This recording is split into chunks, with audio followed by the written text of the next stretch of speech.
ওই কবরে যখন আমাকে নেওয়া হবে, তিনটা প্রশ্নের জবাব যারা দিতে পারবে তাদের কবর হবে রওজাতুম মির রিয়াজিল জান্নাহ।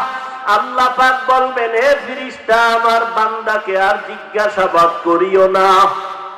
এই বান্দা বড় আমার আদরের গোলাম, দুনিয়াতে সময় মতো খানা খেতে পারে নাই, ঘুমাইতে পারে নাই, স্ত্রী ঘুমাইয়া গেছে, সন্তানেরা ঘুমাইছে, মা পশু পাখি মাছ সব ঘুমাইয়া গেল।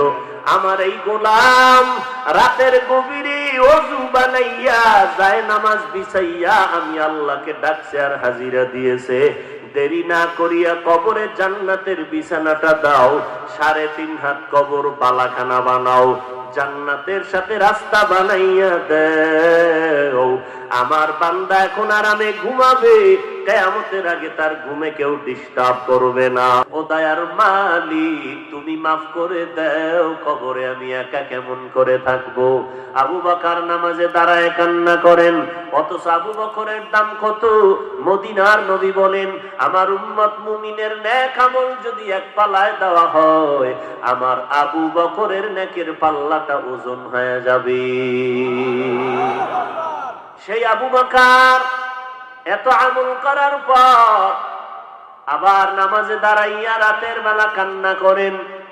নবীজি বলেন, আবু বকর, আপনি নামাজে কেন কান্না করেন? বলে, জাহান্নামের আযাবের ভয়ে কান্না করি। ও নবী, কান্না করার কারণ? নামাজের মধ্যে কোরআন শরীফের একটা আয়াত আমারে কান্দাইয়া দিল। কি আয়াত? ইন্নাল্লাহা আশতারা মিনাল মুমিনিনা আনফুসাহুম ওয়া আমওয়ালাহুম বিআন্না লাহুমুল জান্নাহ। আল্লাহ পাক বলেন, নিশ্চয়ই আমি মুমিনের জান মাল কিনে নিয়েছি, বিনিময়ে আমি আল্লাহ মুমিনের জান্নাত দিয়ে দিয়েছি। তাহলে আমাদের জান মাল কে নিছেন? বিনিময়ে কি দিছেন আমাদের? জান্নাত। এটা দুঃখের খবর না খুশির খবর?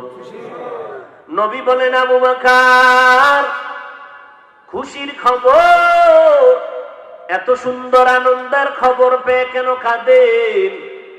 আবু বকর বলেন, পয়গম্বর, আমার কান্নার কারণ, আল্লাহ এমনি আবু বকরের এত দামি বানায় নাই।